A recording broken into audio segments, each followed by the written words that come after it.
السلام علیکم دوستو ساتھیوں، میں ہوں سمیع ابراہیم اور آپ دیکھ رہے ہیں سمیع ابراہیم یوٹیوب چینل۔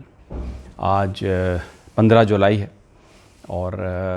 سن ہے 2020 اور اب بدھ کا دن ہے۔ آج جن چیزوں پر آپ کے ساتھ بات کریں گے بڑی امپورٹنٹ چیزیں ہیں۔ ایک بہت بڑی دریافت ہوئی ہے پاکستان میں اور اس کے نتیجے میں تیل اور گیس کے ذخائر ملے ہیں پاکستان کو بہت زیادہ۔ اس سے پہلے بھی یہ خبریں آئی تھیں، ہم نے آپ کو بتایا بھی تھا، بہت اس میں عمران خان صاحب نے بھی یہ بات کی تھی۔ امریکن کمپنی جو تھی وہ گوادر کے نزدیک وہ جو تیل ہے اس کو ڈھونڈنے کی کوشش کر رہی تھی اور جو ابتدائی سرویز تھے اس کے مطابق تیل موجود تھا، لیکن بہرحال تیل نہیں نکلا۔ کیوں نہیں نکلا؟ تیل تھا، اس کو نہیں نکالا گیا۔ تیل نہیں تھا، یہ بہت اس پہ کنٹروورسی ہے، بڑی کیا سرائیاں کی گئی ہیں۔ آنے والے وقتوں میں وہ حقیقت بھی عوام کے سامنے کھل کے آ جائے گی، لیکن آج میں آپ کو جو انفارمیشن دے رہا ہوں وہ یہ ہے کہ کوہاٹ میں بڑا اللہ تعالیٰ نے بڑا کرم کیا پاکستان پر، وہاں پر تیل اور گیس کے ذخائر ملے ہیں اور ان کی ایک بڑی بہت بڑی یعنی وہ مقدار بھی بہت بڑی ہے۔ میں آپ کو پوری اس کی تفصیل بتاؤں گا۔ زر مبادلہ سے خاصی بچت ہوگی الحمدللہ، خاصا جو ہے وہ تیل جو ہے وہ نکل رہا ہے اور پاکستان کے لیے اچھی خبر ہے۔ تفصیل آپ کو آگے چل کر میں بتاتا ہوں۔ دوسرا یہ ہے کہ میں نے پچھلی اپنی ویڈیو میں آپ کو بتایا کہ کس طرح چائنا اور ایران ایک دوسرے کے نزدیک آ رہے ہیں، اور اب جو تازہ ترین آج جو خبر آ رہی ہے وہ یہ ہے کہ جو چابہار بندرگاہ تھی جس کا بھارت کے ساتھ ایران نے معاہدہ کیا تھا ڈیولپ کرنے کا، اور وہاں سے بھارت کو فارغ کر دیا ہے ایران نے، اور یہ کہا ہے کہ وہ چابہار جو ہے بندرگاہ اس کو وہ خود ڈیولپ کرے گا، جو تقریباً $1.6 بلین کی انڈیا یہ انویسٹمنٹ کرنا چاہ رہا تھا، لیکن کیونکہ میں نے پہلے بھی آپ کو بتایا $400 بلین کی جو انویسٹمنٹ ہے چائنا کر رہا ہے ایران کے ساتھ، فارغ کر دیا ہے مودی کو ایران نے۔ اب ایک بہت بڑا یہ سیٹ بیک ہے، پوری میں آپ کو تفصیل بتاؤں گا کہ یہ تھا کیا اور اب یہ کس طریقے سے یہ جو کانٹریکٹ ہے یہ آگے بڑھے گا اور پاکستان بھی اسے کس طریقے سے فائدہ اٹھا سکے گا۔ اس کے علاوہ ایک جو کنٹروورسی ہے ہندو ٹیمپل کی، عمران خان صاحب نے کہا کہ یہاں پر ایک مندر بنایا جائے گا اسلام آباد میں، جس پر بہت زیادہ کنٹروورسی ہے۔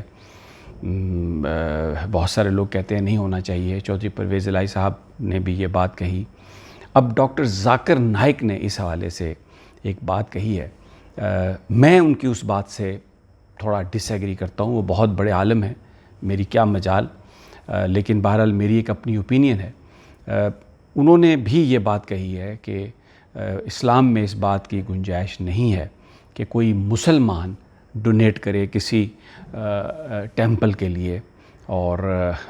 وہ یہ نہیں کر سکتا، تو اس لیے یہ جو ٹیمپل ہے ان کے نزدیک، کیونکہ سوال ان سے کیا گیا تھا کہ جو ٹیکس پیئرز منی ہے مسلمانوں کی، وہ ٹیمپل کے لیے، مندر کے لیے استعمال ہو سکتی ہے یا نہیں، تو اس میں انہوں نے یہ جواب دیا کہ یہ نہیں ہو سکتی۔ میں ان کی یہ جو بات ہے میں اسے تھوڑا ڈس ایگری کرتا ہوں۔ تفصیل سے ہم یہ بات کریں گے، کیونکہ دیکھیں جو پاکستان کے شہری ہیں وہ سب ٹیکس دیتے ہیں،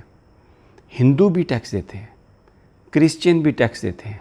تو یہ جو ٹیکس پیئرز منی ہے یہ صرف مسلمانوں کی ٹیکس پیئرز منی نہیں ہے، تو ان کو بھی حق ہے اس بات کا۔ یہ میری اوپینین ہے، ہو سکتا ہے یہ غلط ہو۔ ڈاکٹر ذاکر نائک تو بہت بڑے عالم ہیں، میری کیا مجال کہ میں ان کے مقابلے میں یہ بات کروں، لیکن میں یہ ایک سوال کر رہا ہوں ڈاکٹر ذاکر نائک سے اور جو تمام ہمارے جو فقہاء ہیں ان سے، کہ جو ٹیکس پیئرز منی ہے، اگر ہم یہ کہیں تو جو بھی ٹیکس کلیکٹ ہوتا ہے تو اس میں منورٹیز بھی تو شامل ہیں نا، جو پاکستان کے شہری ہیں، عیسائی بھی شہری ہیں، ہندو بھی شہری ہیں، سکھ بھی شہری ہیں پاکستان کے، پارسی بھی شہری ہیں پاکستان کے، تو یہ کیسے ہم یہ تصور کر سکتے ہیں کہ یہ جو ٹیکس پیئرز منی ہے یہ صرف مسلمانوں کی ٹیکس پیئرز منی ہے؟ تو اگر یہ استعمال ہو رہی ہے تو مسلمانوں کی ٹیکس پیئرز منی استعمال ہو رہی ہے۔ میرا خیال ہے یہ تھوڑا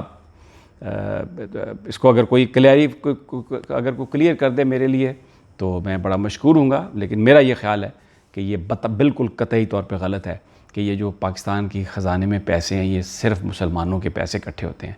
جو منورٹیز، جو اقلیتیں پاکستان کے شہری ہیں، ان کے لیے بھی پیسے، وہ بھی ٹیکس دیتے ہیں اور ان کے بھی پیسے آتے ہیں۔ تو اگر کوئی مسجد کے لیے پیسہ استعمال ہو سکتا ہے تو پھر کسی اور مذہب کی عبادت گاہ کے لیے بھی استعمال ہو سکتا ہے، کیونکہ وہ بھی اتنا ہی برابری میں ٹیکس دیتے ہیں پاکستان میں، اور پاکستان کے آئین میں اس بات کی گارنٹی دی گئی ہے کہ تمام منورٹیز کو، اقلیتوں کو ان کے مذہب کے مطابق وہ عبادت کرنے کی بھی اجازت ہوگی اور وہ اپنے عقائد کے مطابق زندگی گزار سکیں گے۔ لیکن آئیے یہ چیز، بہرحال یہ میرا ایک سوال ہے، اگر کوئی یہ کر سکے، جواب اس کا دے سکے تو مطمئن اگر کر سکے تو میں بڑا مشکور ہوں گا۔ اب آتے ہیں جو خوشخبری میں نے آپ کو بتائی۔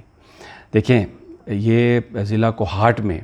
دریافت ہوئے ہیں ذرائع، اور یہ جو دریافت ہے اس میں 16.12 MMCFD گیس پیدا ہوگی اور 3240 بیرل یومیہ کنڈینسڈ تیل حاصل ہوگا۔ اور MOL کمپنی جو ہے وہ یہ ساری گیس ڈھونڈ رہی تھی پاکستان کی کمپنیز کے ساتھ مل کر، تو یہ بہت بڑی ان کو یہ کامیابی ہوئی ہے، اور ایک باقاعدہ اعلامیہ جاری کیا گیا اس حوالے سے، جو میں نے آپ کو بتایا ہے پہلے کہ کتنی گیس حاصل ہوگی، لیکن ابھی جو ٹیسٹنگ ہے وہ جاری ہے۔ اچھا، اس میں اب یہ بڑی محنت سے سب کچھ کیا گیا، اور یہ جو مہینے کے آغاز میں ہی OGDCL کا کہنا تھا کہ تھل ایسٹ ویل نمبر 1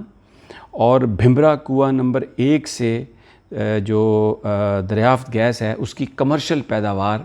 کا آغاز کر دیا گیا ہے، جس سے ملک میں گیس کی پیداوار میں اضافہ ہوگا۔ اور ان دونوں دریافتوں سے جو زر مبادلہ ہے اس کو بچانے میں بہت خاطر خواہ پاکستان کو مدد ملے گی، اور جو ایک ہماری بڑھتی ہوئی طلب ہے اس کو بھی یہ پورا کرے گی۔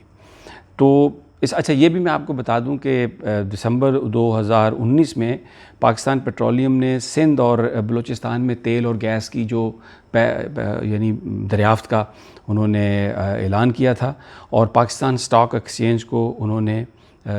اس حوالے سے بتا دیا تھا، اور PPL کا کہنا تھا کہ خیرپور سندھ میں 2,86,00,000 کیوبک فٹ گیس دریافت ہوئی ہے، اور کنویں سے یومیہ 150 بیرل تیل بھی حاصل ہوگا۔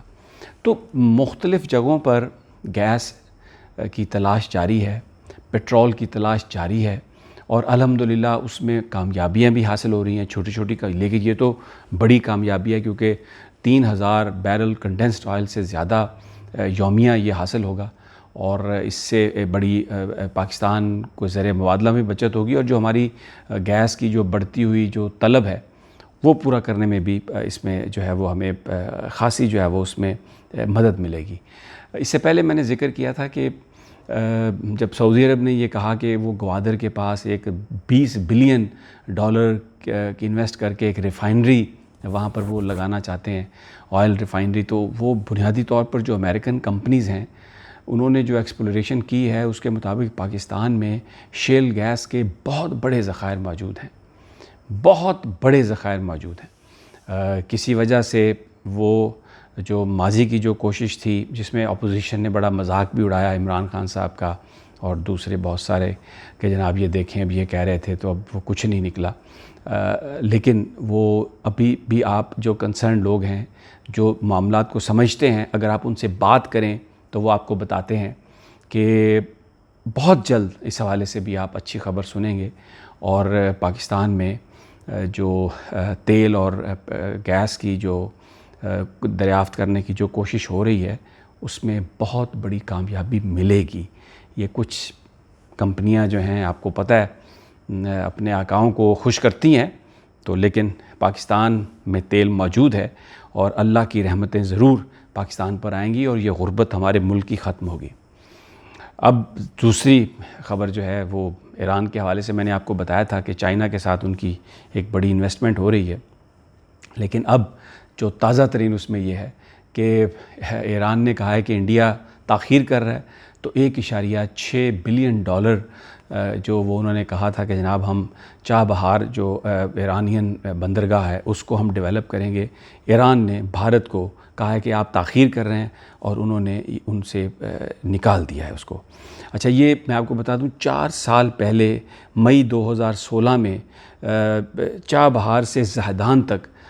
ریلوے لائن کی تعمیر کے لیے ایران، بھارت اور افغانستان نے ایک دستخط کیے تھے معاہدے پر، اور اس کا مقصد پاکستان کو بائی پاس کر کے علیحدہ کر کے تو افغانستان، انڈیا اور ایران کے بیچ میں ایک نئے رشتے کی اس میں انہوں نے بنیاد ڈالی تھی، اور پاکستان کو درکنار کرتے ہوئے افغانستان اور وسطی ایشیا کے لیے ایک متبادل وہ تجارتی راستہ اختیار کرنا چاہ رہے تھے۔ اور یہ تجارتی راستہ جو بھارت کی مغربی ریاست ہے گجرات میں کاندھلا بندرگاہ کو ایران کے یہ چاہ بہار بندرگاہ سے جوڑنا اس کا مقصد تھا۔ اور اس وقت نریندر مودی بھی تھے، حسن روحانی اور افغانستان کے صدر اشرف غنی کی موجودگی میں اس معاہدے پر بھارت کے جو حکومتی ادارے ارکون یعنی انڈین ریلوے کنسٹرکشن لمیٹڈ اور ایرانین وزارت ریلوے کے درمیان مئی 2016 میں اس پر دستخط ہوئے تھے، لیکن اب ایران نے انڈیا کو وہاں سے فارغ کر دیا۔ تو یہ ایک اور یہ بڑی امپورٹنٹ ڈیولپمنٹ ہے، اور اس سے میں نے جیسے اپنی پچھلی ویڈیو میں کہا تھا پاکستان کے لیے ایونیوز نئے نکل رہے ہیں۔ چائنا اور ایران کی جو آپس کی جو دوستی ہے یہ پاکستان کے لیے بڑی زبردست بات ہے، اور یہ پاکستان اور ایران کو نزدیک لے کے آئے گی۔ دیکھیں، ماضی میں انڈیا نے ایرانین سوائل کو یوز کیا ہے پاکستان کے اندر دہشت گردی کے لیے۔ کلبھوشن یادو جو ہے وہ بھی ایران کے راستے ہی وہاں سے آیا تھا۔ تو لیکن اگر انڈیا سے دوری ہوتی ہے ایران کی اور چائنا کے ساتھ وہ قریب آتا ہے اور پھر پاکستان کے ساتھ ایران کے تعلقات بہتر ہوتے ہیں، تو یہ وہ جو سارا ہمارا جو بلوچستان کا ایریا ہے وہاں پر جو انتہا پسندی اور یہ جو سرداروں کے ساتھ مل کر جو کبھی کبھی بغاوت کی بھارت کوششیں کرتا ہے وہاں سے، ان میں پاکستان کو ان کو ختم کرنے میں پاکستان کو بڑی کامیابی ہوگی۔ دوستو اجازت دیں، ویڈیو دیکھتے رہیں میری، انشاءاللہ جیسے ہی نئی انفارمیشن آئے گی آپ کے ساتھ شیئر کروں گا۔ اجازت دیجیے، اللہ نگہبان۔